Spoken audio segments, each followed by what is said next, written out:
Thank you very much, Courtney. Winnipeg Wine Fest is underway. There's still a few events left, and Drew Koza wants to make sure you have everything you need to know. Today, he's prepared to take us to Argentina. We'll say New Zealand. Come on, Jeremy. I believe in you. You can do it. You can do it. Argentina and New Zealand. Good morning, Drew. Good morning, Jeremy. Yes, two themed regions which are very fun to sample from. Maybe not to say if it's very early in the morning and you're still on your first cup of coffee, but yes. So New Zealand is one of the featured regions for this year's Winnipeg Wine Festival, but very excited because Argentina, also one of those featured regions, and we're very lucky today because we've got a special guest who flew in yesterday all the way from Argentina, went to one of the Wine Fest events last night, and is now joining us this morning here at the Grant Park Liquor Mart. Cool stuff, Drew. I got my cup of coffee, so I'll be good to go for the rest of the day. But what are you going to put in your glass? Jeremy, we're putting some delicious stuff in there, and I want to introduce you to Carla, because Carla, I'm trying to educate myself a little bit more about you guys. Now, I was calling your particular wine Trapiche, but that doesn't sound very elegant, and when I go to Winnipeg Wine Fest, I want to sound like I know what I'm talking about.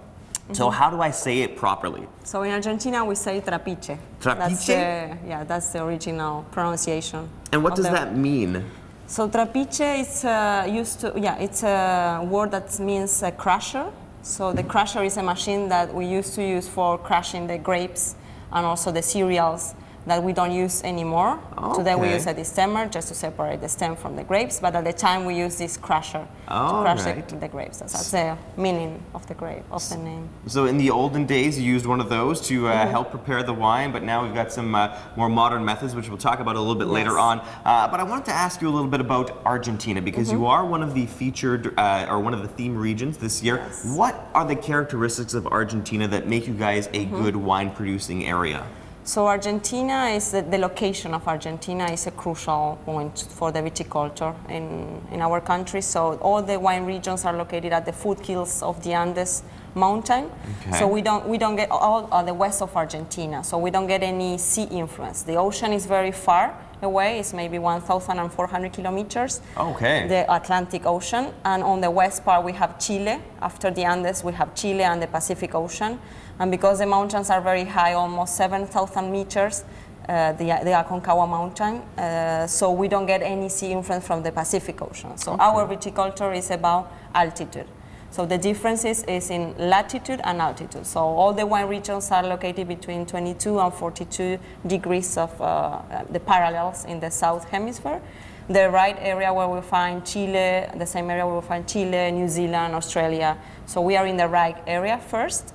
And then our viticulture is about altitude, from 600 meters up to 3,000 meters in the north of Argentina, in Salta. No kidding. Okay, well, I got to talk a little bit about the wines. We've got 4 different types here, but I want to talk about this one specifically, because you said that this one is brand new. It's called the Extravaganza. What can we expect when we get into a bottle of this? So this is a new concept that we have just launched. It's a category of wine that is growing a lot. It's a red blend made of Malbec, Bonarda, and Syrah.